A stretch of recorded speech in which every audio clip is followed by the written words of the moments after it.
MPs,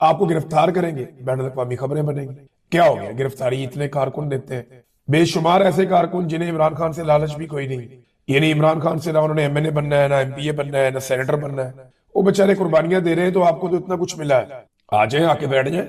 یہ انہیں کرنا پڑے گا، ادروائز انہیں کسی قسم کا کوئی انصاف ملنا نہیں ہے، یہ عدالت تو بالکل نہیں دے گی۔ ناظرین، جو جرنیلوں کی ضد ہے نا، وہ بڑی خوفناک چیز ہے، اس نے پاکستان کا بیڑا غرق کر دیا۔ جنرل ضیاء کی ضد، جنرل مشرف کی ضد، جنرل ایوب خان، یحییٰ خان، باجوہ، ابھی عاصم منیر، جرنیلوں کی ضد نے پاکستان کو بہت پیچھے دھکیل۔ ابھی ضد یہ ہے کہ ہمیں ہر حال میں جو ہے وہ ایک نہتی لڑکی کو اس کے شوہر سمیت گرفتار کرنا، ایمان مزاری کو اور ان کے شوہر ہادی علی چٹھا کو، بس ضد ہے اور کچھ بھی نہیں۔ وہ کرتے کیا ہے؟ وہ مظلوموں کے ساتھ کھڑے ہو جاتے ہیں، وہ جبری گمشدگیوں کے خلاف کھڑے ہو جاتے ہیں، وہ ہر ظلم اور زیادتی کے خلاف آواز اٹھاتے ہیں، وہ ریاست اور ریاستی اداروں کو آئین اور قانون کے دائرے میں رہنے کے لیے فورس کرتے ہیں، اور اس کے لیے وہ اپنی پرامن جدوجہد کرتے ہیں، قانونی جدوجہد کرتے ہیں۔ اب جی ان کو پکڑ دو، ان کو گرفتار کر لو، تاکہ آئندہ کوئی ایسا کرے نہ۔ آپ ایک ایمان مزاری کو گرفتار کریں گے نا، 1000 ایمان مزاری آپ کو اور مل جائیں گے، یہ آپ کے ساتھ ہوگا، آپ کر کے دیکھ لیں۔ اب ایمان مزاری صاحبہ کو گرفتار کرنی، اب یہ جو ضد ہے نا، یہ انسانی حقوق، سماج میں اخلاقیات اور انصاف کو دیمک کی طرح چاٹ رہی ہے، یہ ہمارے معاشرے کے ساتھ کر رہی ہے ہماری ملٹری اسٹیبلشمنٹ۔ اب ان کے اوپر ایک پچھلا مقدمہ نکال کر لے ہیں جی، جولائی کے مہینے کا، یہ دیکھیں، یہ مقدمہ لے کر آئے جولائی کے مہینے کا، اور اس مقدمے کے اندر عجیب و غریب چیزیں لکھی ہوئی۔ یعنی مقدمے میں ہے کہ ہادی علی چٹھا پستول سے پولیس والوں پہ فائرنگ کر رہا تھا، کسی کیمرے نے نہیں دیکھا، کوئی سیف سٹی کے کیمرے میں نہیں آیا، وہ تو بیچارے مظلوموں کے لیے احتجاج کرنے گئے تھے، انہوں نے کہیں سیدھی گولیاں مار رہا تھا پولیس افسران کو، ڈال دو پرچہ۔ اور ایمان مزاری میں ڈال دیا کہ اس کے ہاتھ میں ڈنڈا تھا اور یہ گاڑیاں توڑ رہی تھی۔ حد ہوتی ہے ناانصافی کی، بے ایمانی کی اور فراڈ کی۔ ایسی 2 نمبر ایف آئی آر کی ہے، اور پچھلی ڈیٹوں میں کی ہے کہ اس میں ہم نے جناب جولائی کے مہینے سے چھپائی ہوئی ہے ایف آئی آر، ہم نے اب ان میاں بیوی کو گرفتار کرنا ہے۔ تو وہ اپنے بیگ شیک ساتھ لے کر آئی، ان کی والدہ بھی آئی تھی آج کہ ٹھیک ہے گرفتار کرنا ہے تو کر لے، پھر اگر یہی ریاست کی ضد ہے گرفتار ہی کرنا ہے تو مارنگ بلوچ کو گرفتار کر کے انہوں نے کتنا چھوٹا کر دیا۔ مارنگ بلوچ نے بلاخر باہر تو آ جانا ہے، اب ایسا تو نہیں ہے کہ آپ عافیہ صدیقی کی طرح اس کو لمبا عرصہ اندر رکھ لیں گے، وہ ایک دن باہر تو آ جائے گی۔ تو جب مارنگ بلوچ باہر آ جائے گی تو پھر آپ دیکھیے گا پورا بلوچستان اس کے ساتھ کیسے اور کس طاقت کے ساتھ کھڑا ہوگا۔ بلوچستان میں لوگ آپ کی شکل بھی نہیں دیکھیں گے، مارنگ بلوچ کی بات سنیں گے۔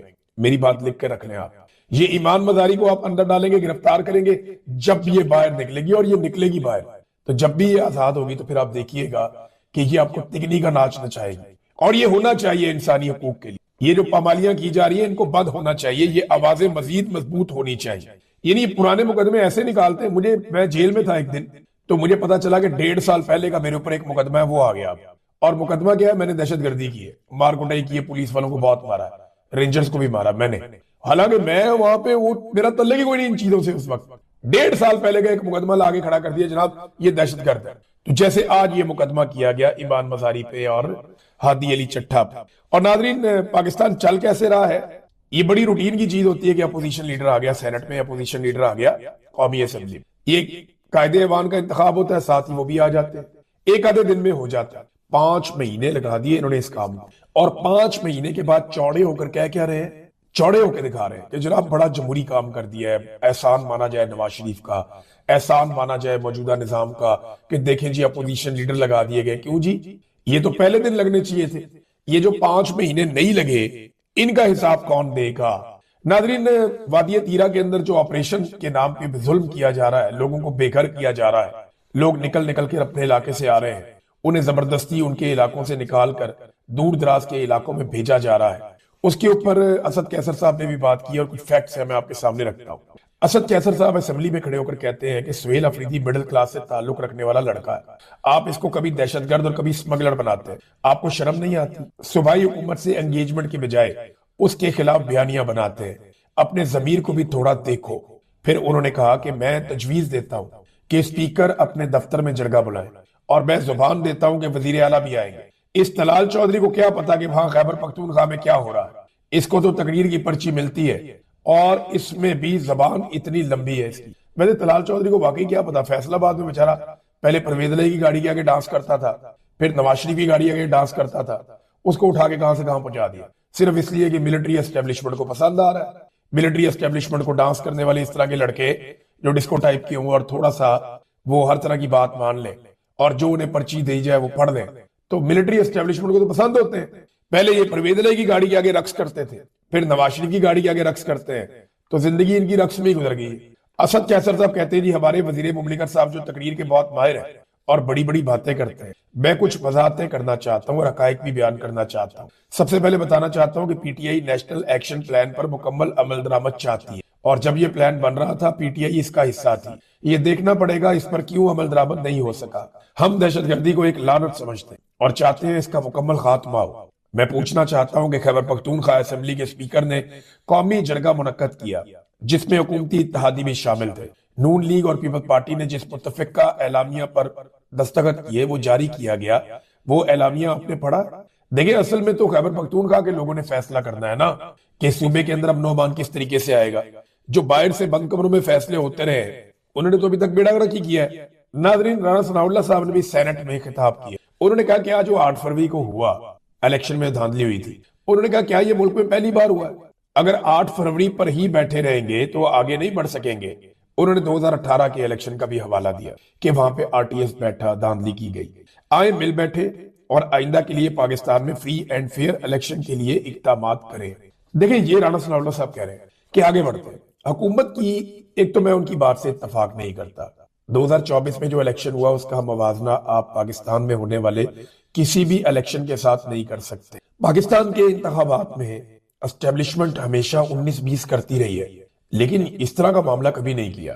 اور اگر آپ 2018 کے انتخابات کی بات کریں تو پاکستان تحریک انصاف کی اکثریت کو اقلیت میں بدلا گیا تھا، جو حقیقت ہے، جو سرور باری صاحب بھی کہہ رہے ہیں، بہت سارے اور سینئر تجزیہ کار وہ یہ بات مان چکے ہیں کہ پنجاب کے اندر پاکستان تحریک انصاف کی کچھ سیٹیں چھینی گئی تھی تاکہ عمران خان صاحب کی حکومت کو بیساکھیوں پہ کھڑا کیا جا سکے، اور ملٹری اسٹیبلشمنٹ نے آر ٹی ایس بیٹھنے کے بعد پی ایم ایل این اور پیپلز پارٹی کی سیٹوں کو بڑھایا تھا اور پی ٹی آئی کی سیٹوں کو کم کیا تھا۔ تو 2018 میں بھی دھاندلی پی ٹی آئی کے خلاف ہوئی، لیکن بیانیہ ایسا بنا لیا پی ایم ایل این نے، آر ٹی ایس کرتے کرتے انہوں نے ایسا شاندار بیانیہ بنایا کہ لوگوں کو لگا کہ شاید پاکستان تحریک انصاف کو دھاندلی کر کے جتوایا گیا۔ ایسا نہیں ہوا تھا، ہوا یہ تھا کہ پاکستان تحریک انصاف کے کئی بندوں کو الیکشن ہروا دیا گیا تاکہ وہ بیساکھیوں کے اوپر حکومت بنائے، اور جب چاہے ملٹری اسٹیبلشمنٹ وہ پاکستان تحریک انصاف کی حکومت کو گرا دے۔ یہ اس لیے انہوں نے یہ سارا پلان کیا تھا، اور بعد میں وہ پلان ایگزیکیوٹ بھی ہوا، عمران خان صاحب کی حکومت گرا دی گئی۔ ہاں، جہانگیر ترین نے کئی ایسے لوگوں کو جو آزاد حیثیت میں الیکشن لڑے تھے انہیں جا کر اپنی پارٹی کے ساتھ ملایا تھا، لیکن ان دنوں کا موازنہ 2024 سے کرنا یہ تو سراسر زیادتی۔ 2024 میں تو الیکشن لڑنے نہیں دیا گیا، انتخابی نشان نہیں تھا، کاغذات نامزدگی چھین کر بھاگ جاتے تھے، اغوا برائے بیان چل رہا تھا۔ انہوں نے تو پوری کی پوری پارٹی کا بیڑا غرق کر دیا نا، اور قوم کو بھی ڈرایا، تو یہ موازنہ بنتا ہی نہیں۔ آر اوز جو ہیں وہ بیوروکریسی سے لیے گئے، سب سے بڑا ستیہ ناز تو قاضی فائز عیسیٰ نے یہ کیا، ایک پولیٹیکل پارٹی کو اپنا جھنڈا تک اٹھانے کی اجازت نہیں تھی۔ تو یہ موازنہ جو بھی کرتا ہے نا وہ زیادتی کرتا ہے، لیکن حکومت کی خواہش ہے کہ چیزیں نارملائز ہوں اور کم سے کم یہ جو موجودہ حکومت ہے اس کو تسلیم کر لے پاکستان تحریک انصاف، اور تحریک انصاف ان کے ساتھ بیٹھ جائے اور کوئی اس طرح کا ماحول بنا لے کہ یہ حکومت اپنی مدت پوری کر دے، اگلے الیکشن میں پھر دیکھیں گے۔ تو جب الیکشن آئے گا اگلا تب دوبارہ سے کوئی فارم 47 ٹائپ کی وہ گیم کھڑی کر دیں گے یا کوئی اور کھیل کھیل دیں گے۔ لیکن رانا صاحب کہتے ہیں جناب کوئی طریقہ کار کرتے ہیں اور کوئی رستہ نکالتے ہیں، لیکن کیا عمران خان صاحب اس پہ راضی ہو جائیں گے؟ کیونکہ عمران خان کے بغیر نہ تو اچکزئی کچھ کر سکتے ہیں، نہ علامہ راجہ ناصر عباس کر سکتے ہیں، نہ پاکستان تحریک انصاف کر سکتے۔ فیصلہ تو بلاخر عمران خان صاحب نہیں۔ ناظرین، اب 25 جنوری کو مالاکنڈ کی باری آ گئی ہے۔ یہ مراد سعید کا علاقہ ہے، جنید اکبر صاحب کا علاقہ ہے، اور یہاں پاکستان تحریک انصاف بہت مقبول ہے۔ عمران خان صاحب کا طوطی بولتا ہے اس ریجن میں۔ تو مالاکنڈ کے اندر جب یہ موبلائزیشن ہوگی اور وہاں پہ ریلی نکلے گی، وزیر اعلیٰ خیبر پختونخوا جائیں گے، تو پھر ہم دیکھتے ہیں کہ کیا صورتحال بنتی ہے اور کتنی تگڑی صورتحال بنتی ہے اور اس کا نتیجہ کیا نکلتا ہے۔ لیکن موبلائزیشن چل رہی ہے۔ میں آپ کو پھر یہ کہہ دوں کہ شہروں کو بند کیسے کرنا ہے، گلی محلوں میں اور علاقوں کے اندر کس طریقے سے ڈیوٹیاں لگانی ہیں، وہ کام ابھی تک نہیں ہوا۔ مجھے ابھی بھی لگتا ہے کہ پاکستان تحریک انصاف مقبولیت کے بلبوتے کے اوپر ملک کو بند کرنا چاہتی ہے، لیکن اس میں منصوبہ بندی کا فقدان ہے۔ یہ بالکل میں کلیئر بات آپ کو کہہ رہا ہوں، مقبولیت ان کے پاس بہت ہے، بے شمار مقبولیت، لیکن مقبولیت کے ساتھ ساتھ کو منصوبہ چاہیے ہوتا ہے نا، منصوبہ بندی ان کے پاس نہیں ہے۔ ناظرین، ڈونلڈ ٹرمپ نے ایک بڑا عجیب و غریب کام کر یہ سفارتی دنیا کے اندر ایک تہلکہ مچ گیا، اور اگر آنے والے دنوں میں انہوں نے یہ کام مزید کیا نا تو بڑا شغل لگ جائے گا پوری دنیا میں۔ ہوا یہ ہے کہ میکرون نے اور نیٹو نے کچھ مخالفت کی ہے تھوڑی بہت ڈونلڈ ٹرمپ کی، کہ یار آپ زیادتی کر رہے ہیں، خاص طور پہ یہ غزہ پیس بورڈ کے حوالے سے انہوں نے اپنے آپ کو باہر رکھا، انکار کیا۔ تو ٹرمپ نے ایک تو دھمکی لگائی کہ اگر فرانس ہمارے ساتھ شامل نہیں ہوگا تو ہم فرانسیسی شراب پر 200% تک امریکہ میں ٹیرف لگا دیں گے۔ یعنی امریکہ میں بہت ساری فرانسیسی شراب جاتی ہے، وہ بہت پیسہ کماتے ہیں اس سے، وہ کہہ رہے جی اس کے اوپر ہم 200% تک ٹیرف لگا دیں گے، پھر لوگ نہیں خریدیں گے اور آپ کا نقصان ہوگا۔ اور ڈونلڈ ٹرمپ نے میکرون جو فرانسیسی صدر ہے، ایک اس کا میسج اور ایک نیٹو کے سیکرٹری جنرل کا میسج اپنا جو ان کا ایک ٹروتھ کا ایک پلیٹ فارم ہے اس کے اوپر پبلک کر دیے۔ تو ذرا یہ آپ میسیجز دیکھیں، اس کے اندر جو ایک میسج ہے وہ سیکرٹری جنرل نیٹو کا ہے، وہ کہتا ہے mister president dear Donald, what you accomplished in Syria today is incredible. I will use my media engagements in Davos to highlight your work there in Gaza and in Ukraine. I am committed to finding a way forward on Greenland. Cannot wait to see you. Yours, Bark. وہ یہ کہتا ہے جی کہ Trump صاحب کمال کام کر دیا آپ نے سیریا میں، شام کے اندر، اور جو غزہ میں آپ کرنے جا رہے ہیں میں اپنی میڈیا انگیجمنٹس جو ہے وہ ساری استعمال کروں گا اور آپ کے کام کو ہائی لائٹ کروں گا، غزہ کے اندر جو آپ نے کیا اور جو یوکرین میں کیا۔ لیکن میں یہ چاہتا ہوں کہ گرین لینڈ کے معاملے کے اوپر بھی ہماری ملاقات ہو، کوئی معاملہ ہم دیکھیں۔ اسی طرح جو میکرون ہے اس کا بھی ایک میسج ڈونلڈ ٹرمپ نے پبلک کر دیا، اور اس میں وہ بتا رہے جی کہ اسی طرح کی باتیں کر رہا ہے۔ شام کے بارے میں اس نے کہا جی آپ نے زبردست کام کیا، ایران کے بارے میں ہم بہت کچھ کر سکتے ہیں۔ I do not understand what you are doing on Greenland.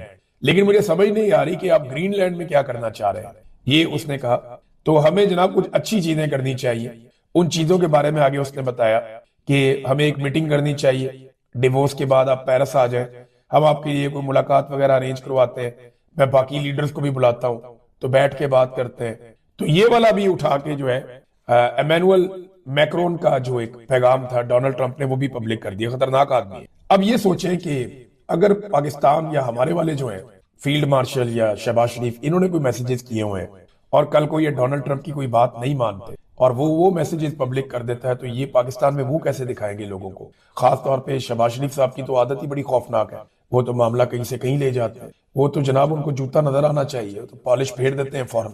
تو شہباز شریف صاحب جو ہے نا وہ اب سوچیں کہ اگر ان کے میسیجز ہیں آڈیو یا ویڈیو یا کچھ بھی، ان میسیجز کے ساتھ ڈونلڈ ٹرمپ کیا کر سکتا ہے، تو انہیں ساری باتیں ماننی پڑیں گی۔ ویسے بھی انہوں نے مان ہی لینی ہے، ڈونلڈ ٹرمپ نے جو کہنا ہے انہوں نے اس زمینی خدا تسلیم کرتے ہوئے ڈونلڈ ٹرمپ کی ہر بات کو ماننا ہے۔ روس کے جو وزیر خارجہ ہیں، بڑے سینئر سیاستدان ہیں، انہوں نے ایک بڑی زبردست اور تشویشناک بات کی۔ انہوں نے کہا جی کہ اس وقت جو مغرب کا عالمی نظام قانون ہے وہ اب ختم ہو چکا ہے، وہ اب نہیں رہا، دنیا میں اب طاقتور کی حکمرانی ہے۔ یہ سٹیٹمنٹ جو ہے نا اس کے اندر ایک خوف، ایک تشویش اور اس کے ساتھ ایک عزم بھی ہے کہ اگر طاقتور کی حکمرانی ہوگی تو پھر طاقت کی دوڑ شروع ہو جائے گی، پھر چائنا اور رشیا یہ مل کر طاقتور ہونے کی کوشش کریں گے، پھر یورپ اپنی جگہ پہ طاقتور ہونے کی کوشش کرے گا، ہتھیاروں کی اور فوجوں کی ایک نئی دوڑ پوری دنیا کے اندر شروع ہو سکتی ہے۔ بدقسمتی سے دنیا جہاں پہ بھوک ہے، غربت ہے، افلاس ہے، پریشانیاں ہیں، مسائل ہیں، قدرتی آفات ہیں، اس دنیا میں اب اگر نئی جنگیں ہوتی ہیں اور ہتھیاروں کی نئی دوڑ شروع ہو جاتی ہے تو یہ دنیا کے لیے اچھا تو نہیں ہوگا۔